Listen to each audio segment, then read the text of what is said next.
สวัสดีครับพ่อแม่พี่น้องที่เคารพรักทุกท่านบ่ายสามเครื่องพี่น้องบ่ายสามเครื่องหลังจากจัดเลี้ยงสินค้าอหย่างไว้เรียบร้อยแล้วผมก็สิได้เปิดตู้เปิดอย่างรอบบ่ายพี่น้อง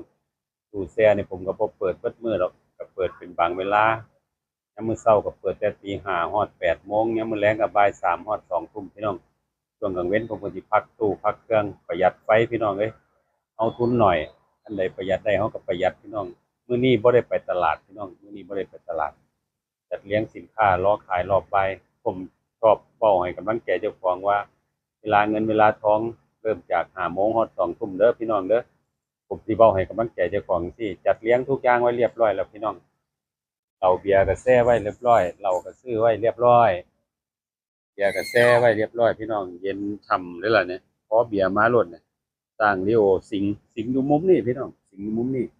สิ่งนี้มุมนี้จังซั่นล่ะผมก็เลยถ่ายให้พี่ให้น้องเบิ่งวันนี้บ่ได้ไปตลาดบ่ได้ไปซื้อแก๊สบ่ได้ไปซื้อของทำอยู่บ้านมื้อนี้เลี้ยงงานบ้าน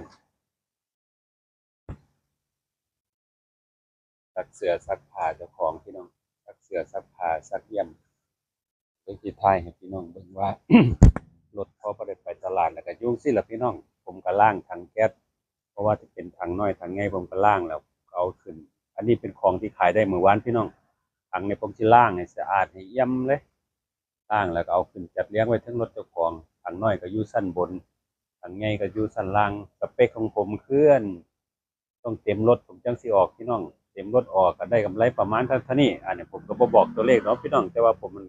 รู้เพราะว่ามันเป็นสินค้าที่ว่าขายเป็นชิ้นขายเป็นชิ้นแล้วเขารู้เลยว่าถังหนึงเขาได้เท่าใดจังซั่นล่ะพี่น้องผมก็เลยเว้าให้กำลังใจพี่น้องผู้ที่ค้าสิขายรถก็ให้ต่อเป็นคอกจังซี่เด้อพี่น้องเด้อต่อเป็นคอกเป็นลูกกรงจ้ะ มือแรงเขาขนของไว้แล้วเขาก็ใส่กุญแจปิดล็อกเรียบร้อยผมผู้ใดมาลักมางัดของเขาได้ผมเราโอ้สบายหลายฝนตกฝนลงกับพวกเปียกผมเอาผ้าใบลงไปลงข้างบนกับพี่หลังคาพี่น้องหลังคาผมก็ต่อแบบปักสูงย่างขึ้นไปในหัวก็ติดหลังคาพี่น้องทำงานก็สะดวกสบายสะดวกย่างขึ้นมาเนี่ยโอ้สะดวกสบายพี่น้องถ้าให้พี่ให้น้องเบิ้งถ้าตัวนั้นก็ใส่ถังน้อยลงมานี่ก็ใส่ถังใหญ่จังซั่นล่ะพี่น้องเฮ็ดจั่งใดให้มันคุ้ม บ่ขี่รถเล่นบ่ขี่รถหัวมีแต่ขี่ไปตลาดตะลีแล้วก็ซื้อของมาขายอย่างเดียวพี่น้องเฮ็ดแล้วก็แม่นเฮาบ่ร่ำบ่รวยก็มันก็รอดพี่น้องว่างๆเฮาบ่ได้ไปมื้อนี้ก็ซักเสื้อซักผ้าจังซั่นล่ะเด้อพี่น้องเด้อขอบคุณหลายๆที่เบิ่งขอบคุณหลายๆที่กดไลค์กดแชร์ติดตามแล้วก็อันใดมันดีมีประโยชน์ก็นำไปใช้อันใดบ่เป็นประโยชน์ก็เตะทิ่มล่ะพี่น้องขอบคุณครับสวัสดีครับ